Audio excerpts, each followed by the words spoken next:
Well, hello there and welcome to another episode of Temporary Australians. I'm Jonesy. I'm Hirsty. And we have an action-packed show today. It's all about Sturgis. Yes, it is. It's just a great time there, mate. Did you go to Thottle Saloon? We did, and Buffalo Chip as well. Great time. You know, really? You should have come. Oh, yeah, I should have. Yeah. That's coming up on the show. Also, in part 2 of our Sturgis special, we finish up our American road trip. We check out the custom bike show. We discover bikers against Bullies USA. We talk to a couple of American bikers who figured out the God stuff.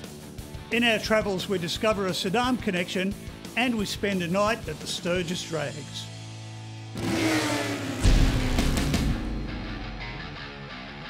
Happy 35th birthday to the Buffalo Chip!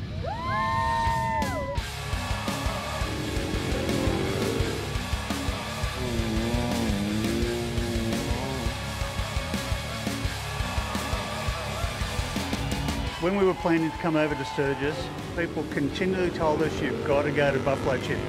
Tell us what Buffalo Chip is. Buffalo Chip is a place that people like that like, and they want to come back, and they've been here already, right? So what we are, we're really a very large music festival and motorcycle rally. This is our 35th annual event. We play host to a bunch of the nicest people from all over the world, including a bunch of Australians, right? And so they're coming here, setting up camp. We got the little swimming hole down there, and they always pick the really nicest spot under the big cottonwood trees and just hung out there. It's pretty cool. What sort of things happen here at the Chip? You meet people from all over the world. You make friendships. You have a good time. You drink beer. You eat hot dogs and hamburgers. And we got some motorcycle racing going on. And after that, we have some concerts by Kid Rock and Toby Keith, those kind of folks. Tonight, Miranda Lambert. So, you know, you get good entertainment, you get good food, you got the nicest people in the world for neighbors, and you leave with a bunch of new friends you didn't have when you came before, and you stay in touch with them over the course of the year, and you come back to see them next year, see how many new grandkids they got, right? Now, we noticed when we got here that there was a bike show, a custom bike show going on, and there was a stunt show as well. What other sorts of activity do you have?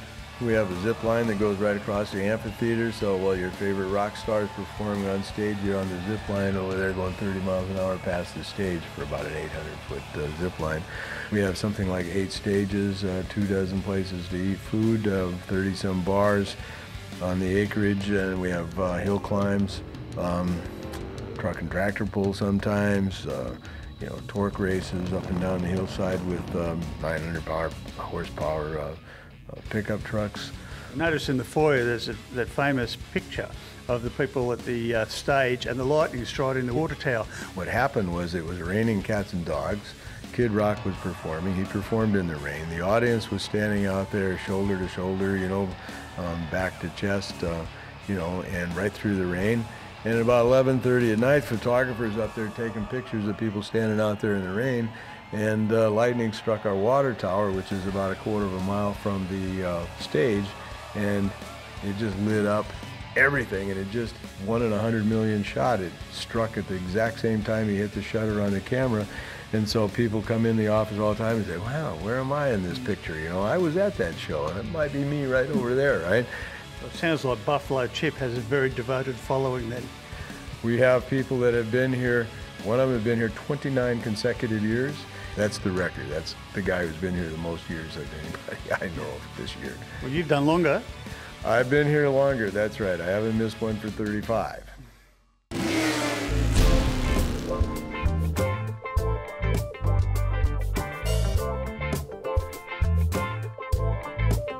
What was your impression of the entrance, the quality of it? There doesn't seem to be a lot of custom bike building going on these days here. The trend, as I can pick up, seems to be people buying stock bikes and then adding to them, changing them and so on, rather than ground up customs. So to me, I'd seen most of the bikes in that show last year or the year before.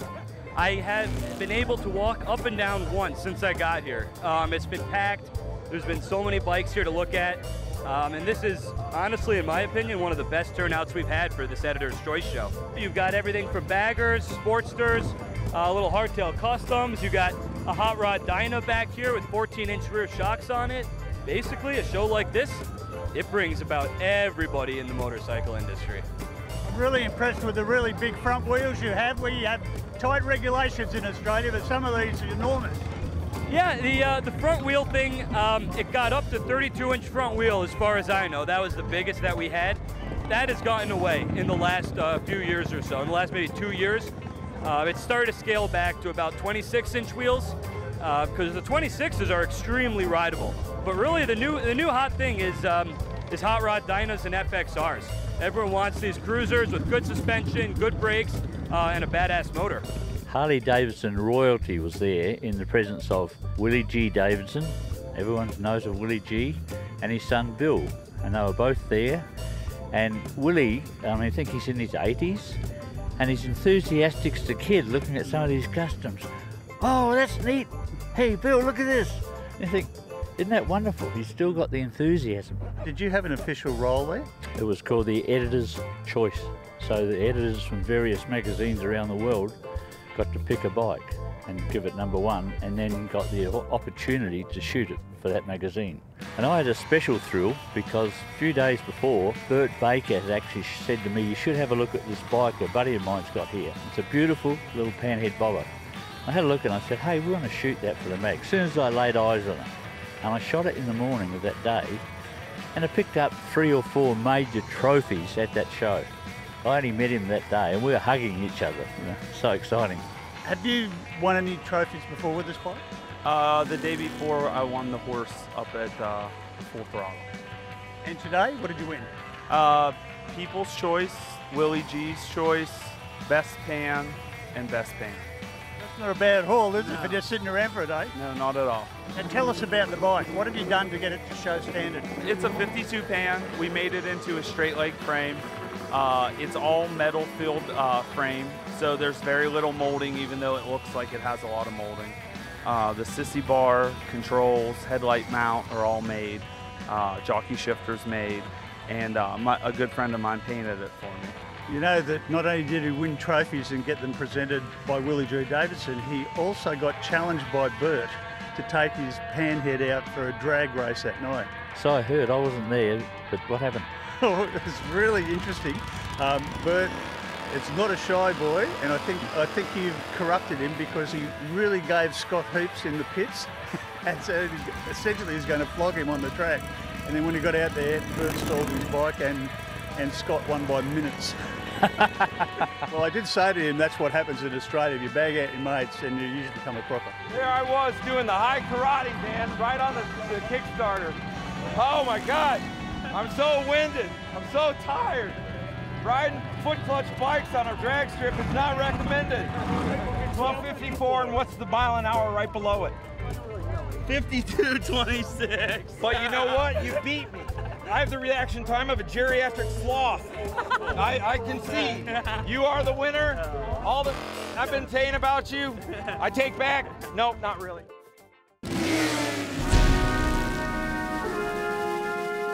You meet all types of people who ride motorcycles in America. We met one with a really interesting story. I was with KBR Halliburton, worked over in Iraq during 2004, 2005. I did work in the palace, the main presidential palace, and opened up Saddam's vault, worked on that. Some things I can't talk about. Saddam Hussein really did bring a lot of the country's resources into his own pocket. Does that look like it when you were examining the palace? When I opened up the vault, there was a lot of money in there. It was the oil for food money. That was redistributed back to the Iraqi government. We'd made sure everything that went back to the proper authorities. Nothing was kept by the U.S. or the coalition forces. So we were there not to take the spoils of war, but to redistribute the wealth from Saddam's hands to the people where it was rightfully going. I have to ask, did you have a stable of motorbikes? No.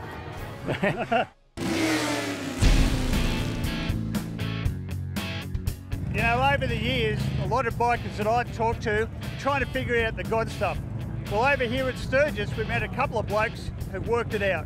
I came to Christ over a long, hard 37 years of living on the other side of the fence. I was born and raised in New York, grew up on the streets in New York, and came to Christ by myself. That has changed my whole life that night, and I've been serving him ever since. Do you find it challenging to live out your faith in the motorcycle culture? At first, yeah. because I would go and minister on the streets of Mardi Gras. People would spit in my face, and and I'd think, Lord, when this is tough stuff here. What, I don't know how much of this I'm going to take. I wanted to go back to my old ways, like immediately. Now it's just regular business. Now it's just who I am, and there is no other me. So I'm who I am, and they accept that. So Christian motorcycling in general is accepted in the American motorcycle culture? Yes. Well, we noticed down here at the NCOM building that there's a lot of respect between the 1%ers and the Christian guys in your club. Yeah, that's because of the years and years of the people that have been here before me, just loving on them, getting relationships, listening to them, and not judging. Now tell us about your faith. How did you become a Christian? Things happened in my life where I just got down on my knees and I said, Lord, if you're real, come into my life. And then though it just transpired, then after that I quit this 1% club that I was in, got a $500,000 warrant for threatening my ex-old lady's brother for doing some dirt with a kid in the car and blah, blah, blah. And then what happened is I ran to Vegas with this warrant for $500,000 and just started going to church and going to Bible study, and I had a fake name, and then the Lord was just pressing on me that I needed to let that go, and then I got arrested. Cost me $50,000 to get out, went to court for 2 years, and then I just really knew that I had to serve the Lord 100%. And then the club would come around for about 10 years, asked me if I wanted to, ride with them, go to Bible studies. I said, I'll go to Bible studies with you, but I ain't getting in no other club. I'm doing this myself. Well, then the Lord softened my heart, and after about 10 years, I finally, started going around the club, made a commitment, and told the Lord, I will serve wherever you need me. And I own a motorcycle shop in Vegas, and what's really cool is the shop is a front for the Lord Jesus Christ. I get to work on motorcycles because I love, breathe, eat motorcycles and just live them, but Jesus is first, and He lets me do that. But every single day someone comes in the shop and gets the testimony of the Lord Jesus Christ. Do you find being in a Christian motorcycle club helps your faith grow? The cool thing is we can be transparent with each other. You get to support each other and lift each other up and build each other, and it's just an awesome, awesome thing.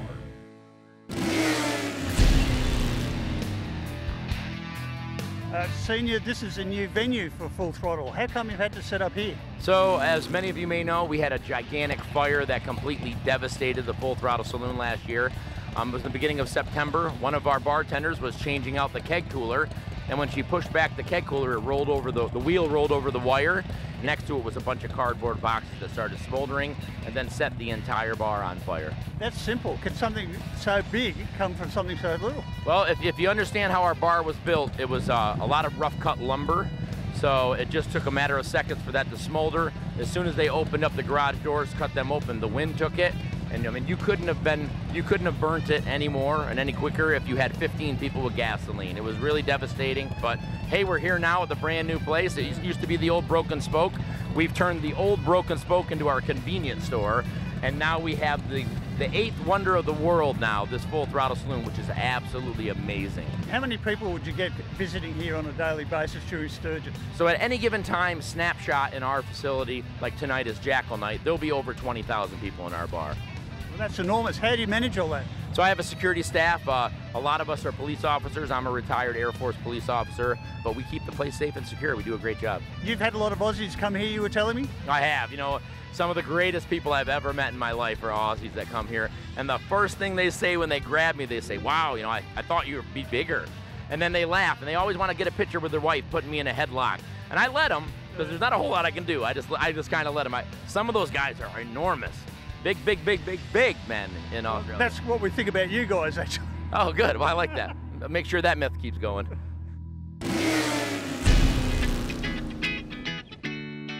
Tell us about Bikers Against Bullies. I wanted to find what charity just fit into our niche that we were going to really back and get behind. And we came across Bikers Against Bullies. Fred Vandepeer, he goes by Flash, is the founder of Bikers Against Bullies USA. He's a member of our hog chapter here, so he was already involved with us and with the shop, and we just decided we were going to get behind the charity and really back them. And so every year we do a huge fundraiser. We have a big concert here on the property. There's a ride before the concert, and it's one of the biggest rides in Montana. Draws that many people. And then we raffle off a bike. So we donate a bike and then we raffle it off, and they get the funds for that. As far as the charity goes, they try to go into schools and not only help the child that's being bullied to uplift their spirits and make them feel worthy and really help them to feel important and empowered, but they also outreach to the people doing the bullying to try to reform them, try to make it feel like, you know, they don't need to be doing that. Do you think the biker image actually helps discourage that sort of bullying?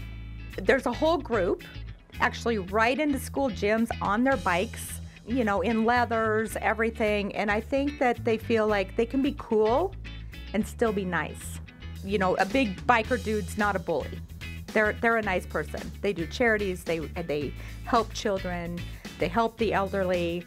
It certainly seems to be changing the opinion of the general public, doesn't it?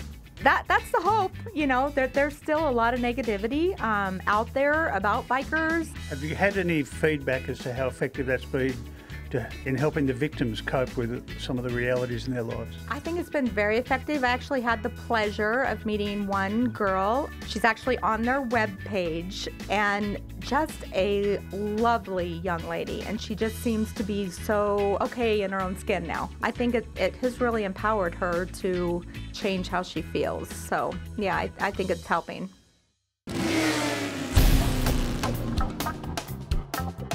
We're out here at the Sturgis drag meeting, and we've found two people who have a secret relationship. They share parts, is that right? That's right. How does that work? I like to go fast. Bert makes things that help us go fast. You know, our two skill sets complement each other. I do drivetrains, including transmissions and clutches. Brock does chassis stuff, engine stuff, exhaust stuff. Now, Brock's a little bit different. He started in the sport bike market, and it's been very, very good to him, and he's done very well there. But Brock recently has come over to the dark side, which is the Harley side. And you know what?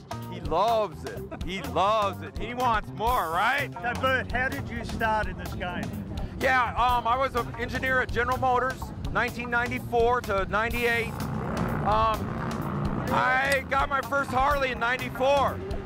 Go back to the mid-'80s, I thought Harleys were stupid, for stupid, fat, old, stupid men. But when I bought my first Harley in 94, I started getting it, man. It's like a club. It's like brothers. And people just, they have fun, they ride bikes. And I was a transmission engineer for General Motors. I got the idea of, you know, designing a transmission for Harley. Fortunately, it took off. I quit my day job. My wife was an engineer too. And we rolled the dice on the game, and, you know, no regrets. He's done a wonderful job. He's very active in the industry. He's very, very big in promotions and very charitable man. He supports a lot of charities and an all-round nice guy. Funny as a fit. What we do in our world, we build a lot of power, and we build a lot of lightweight, strong components, and it's just sort of been a natural fit. A lot of the guys in the Harley Davidson industry have said, hey Brock, you know, we see what you're doing over in the sport bike world. Can you build light, strong components for us? We rented the track tonight here in Sturgis, and it's open, test and tune. Anybody can come with anything and just have fun. We're just celebrating racing, and we're having a really good time. I'm glad you guys could come see some wacky Americans doing wacky. Can I say that? Okay, I did. So when I come up here next, I'm gonna try to beat that 637 at 111. That's my goal. Listen, I'm 54. I'm probably not gonna be riding a pro motorcycle. You know, I'm not gonna get a pro ride, but I'm gonna have a lot of freaking fun.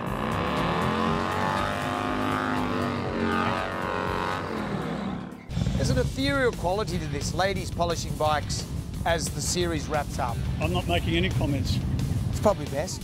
Until next time, check us out, temporaryaustralians.com.au. Shiny side up. See ya. Bye for now.